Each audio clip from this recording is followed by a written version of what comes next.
Hello दोस्तों, नमस्कार, आदाब, सत श्री अकाल। आप सभी का स्वागत है मेरे यूट्यूब चैनल पर द सीक्रेट्स ऑफ मेडिसिन पर, जहां पर आपको मिलती है मेडिसिन से रिलेटेड इन्फॉर्मेशन। मैं हूं शेषमणि पांडे और आज की इस वीडियो में हम बात करने वाले हैं different type of cough syrup.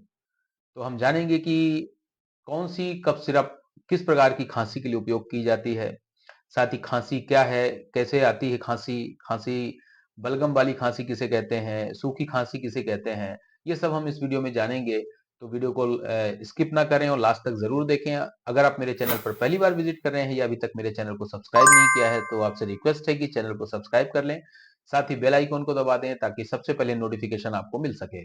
तो चलिए वीडियो को शुरू करते हैं।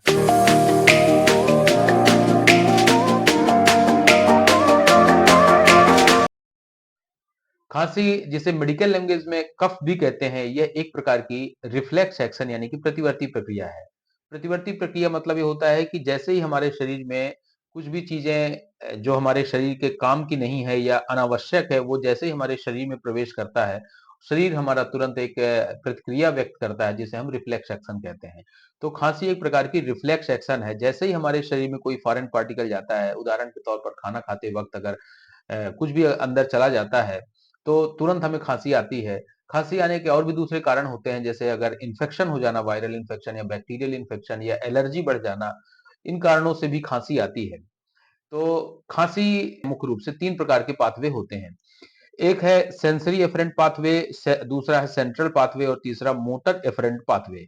यहाँ पर हमें सिर्फ इतना जानना जरूरी है कि इन पाथवे से संबंधित कुछ रिसेप्टर्स होते हैं जिन्हें हम कीमो रिसेप्टर्स या मैकेनो रिसेप्टर्स कहते हैं, और जैसे ही फॉरेन पार्टिकल्स हमारे शरीर में प्रवेश करता है तो हमारे ये रिसेप्टर्स जो है तो सीधे हमारे ब्रेन को मैसेज देते हैं और एक रिफ्लेक्स एक्शन स्टार्ट हो जाती है। कफ हमारे शरीर के लिए यूजफुल भी है और हार्मफुल भी है। यूजफुल इसलिए बोलते हैं, हमारे शरीर में, हमारे रेस्पिरेटरी सिस्टम में कुछ ना कुछ म्यूकस बनता रहता है, जो कि फॉरेन पार्टिकल अगर या अनवांटेड पार्टिकल कुछ भी अगर हमारे रेस्पिरेटरी सिस्टम में फंसता है या तो ये इस म्यूकस में चिपक के हम उसे खांसी के द्वारा बाहर कर देते हैं।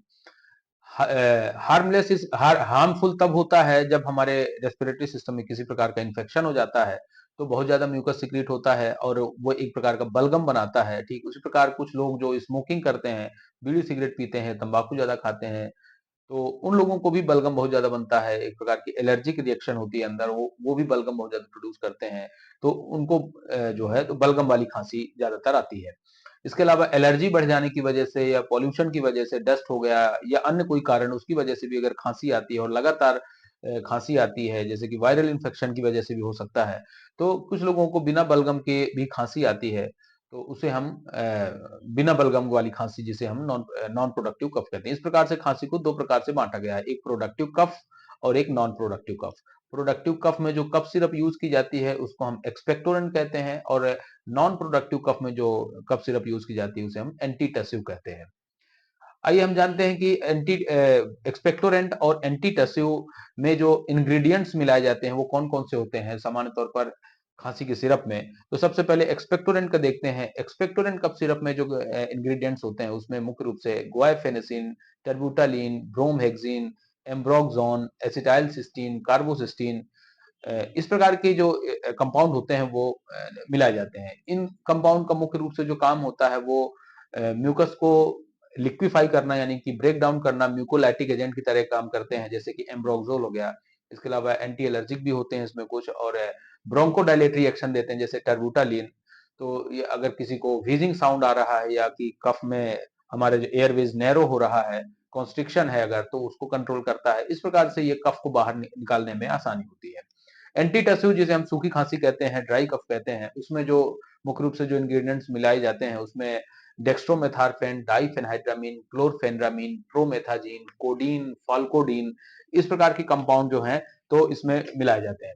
अब हम बात करते हैं कि कुछ लोगों को खांसी के अलावा गले में एक प्रकार का इरिटेशन होता है जिसे हम खराश कहते हैं।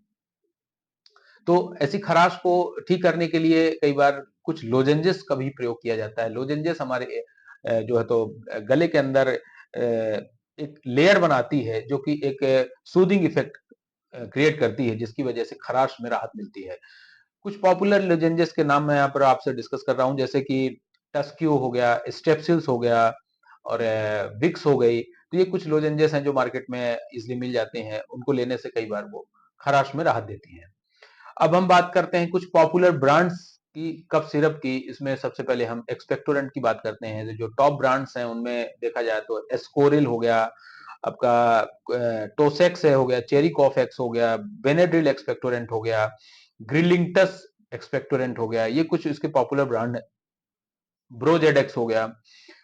और ठीक इस प्रकार से एंटी टस्यू के जो कुछ पॉपुलर ब्रांड हैं उनमें स्कोरिल डी हो गया, ग्रिलिंगटस डी हो गया, और कोरेक्स डी हो गया, टोसेक्स है, और इसके अलावा विस्कोडाइन, और भी बहुत सारे जो पॉपुलर ब्रांड हैं उनमें ये जो कॉम्बिनेशन होते हैं।